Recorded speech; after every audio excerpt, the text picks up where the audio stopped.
Je vais parler de la halacha du bi'ur perot shevi'it. Qu'est-ce que c'est que ce sujet? Vous savez que l'année dernière, c'était la Shemitah.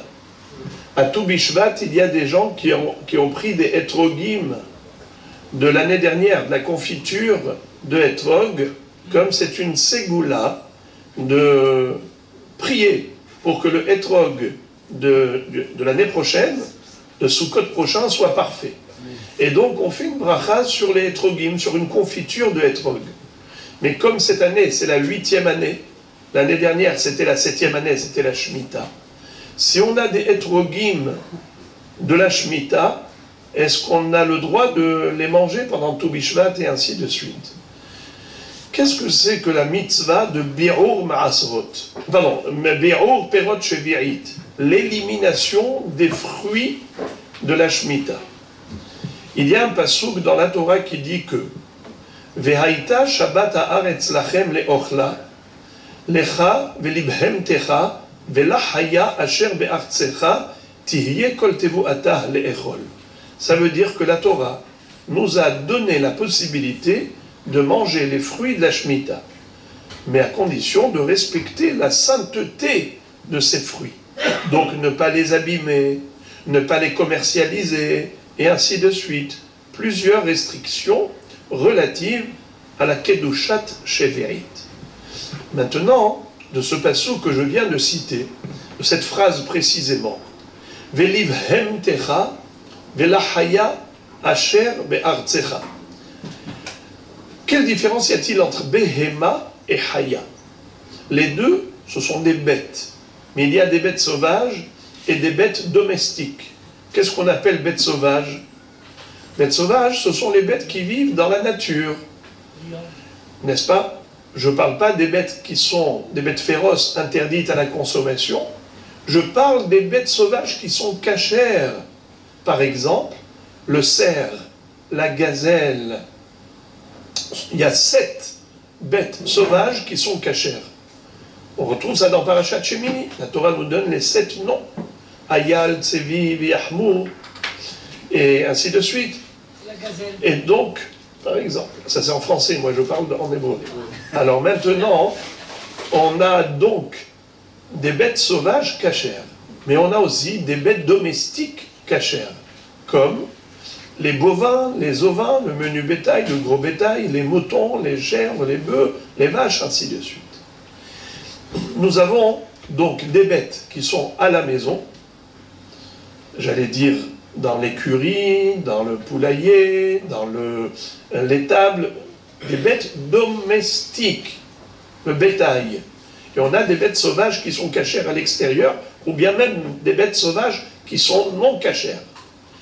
La Torah nous dit, quand est-ce que tu peux garder les fruits de la Shemitah à la maison, chez toi, pour tes animaux domestiques, que lorsque les animaux sauvages ont de quoi manger dans les champs. Mais si tu as tout liquidé dans les champs, tout se trouve chez toi, eh bien tu n'as pas le droit. Tu n'as pas le droit de priver les bêtes à l'extérieur.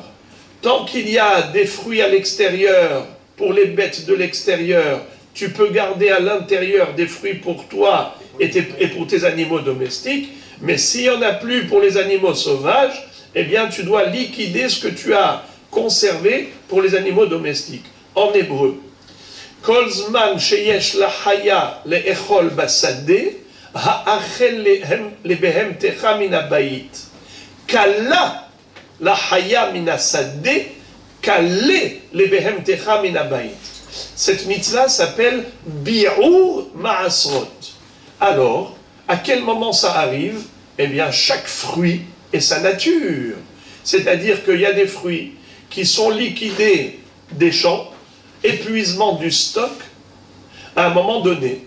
Et il y a encore d'autres fruits qui sont dans le champ. Après, il y a épuisement du stock dans le champ, par rapport à d'autres fruits. Et après, il y en a encore d'autres fruits qui sont dans les champs. Alors, chaque fruit, en fonction de sa liquidation à l'extérieur, tu dois liquider de l'intérieur. Kala la haya minasadeh, Kaleh lebehemtecha minabayit. Alors maintenant, comment est-ce qu'on fait ce bi'ur perot shevi'it? Comment est-ce qu'on va éliminer les fruits de la Shemitah de chez nous? Comme le etrog à tout bishvat, est-ce qu'on a le droit de le manger? On a déjà dit que chaque fruit, c'est en fonction de sa nature. Combien de temps il reste sur l'arbre?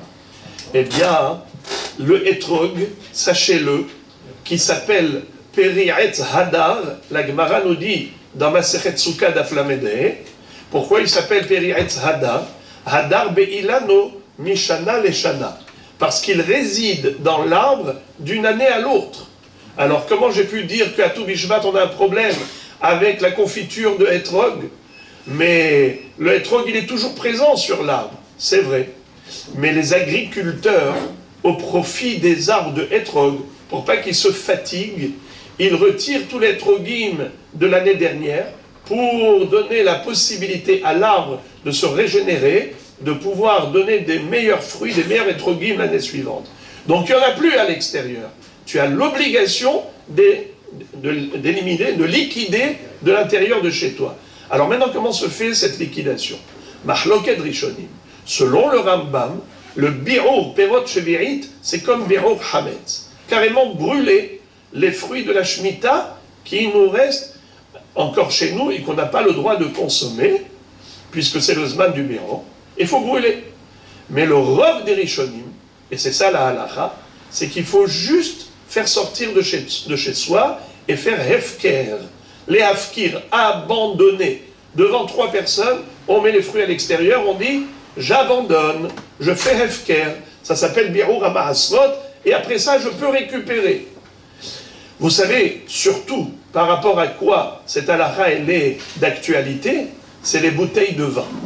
Parce que vous avez beaucoup de bouteilles de vin qui ont été faites avec des raisins de Otsar Beddin. Otsar Beddin. Le Beddin, quand on achète par exemple à Osherad, ou dans des magasins qui respectent les lois de Shemitah, alors vous avez 2 catégories de fruits. Soit des fruits qui n'ont pas de Kedushat Shevi'it, parce que ce n'est pas des fruits qui viennent d'un champ d'un juif en Israël, soit ça vient de Yevul Hul, de Chutz La'aretz, soit ça provient de chez les Arabes, même en Israël, et donc leur terre n'a pas de Kedusha, donc il n'y a pas de problème de Shemitah. Mais si vous avez des fruits d'Eretz Israël qui ont poussé dans le champ d'un juif, eh bien c'est ça le Otsar Beddin. Ils vous envoient des employés pour aller récolter, vous payez que la main-d'œuvre, mais vous ne payez pas le fruit. Le fruit, il est gratuit. Alors ce fruit, il est kadosh. Ils en font du vin. Eh bien, dans la bouteille, il y a du vin de perot, Shemitah. Il y a le chiyuv de faire bi'ur ma'asrot. Alors comment vous faites? Ces bouteilles de vin de Otsar Beddin, vous les mettez à l'extérieur, vous dites « je suis mafkir » devant 3 personnes qui sont vos copains, parce que si c'est des étrangers, ils vont les prendre tout de suite. Dès que vous avez dit Afkir, ils les prennent.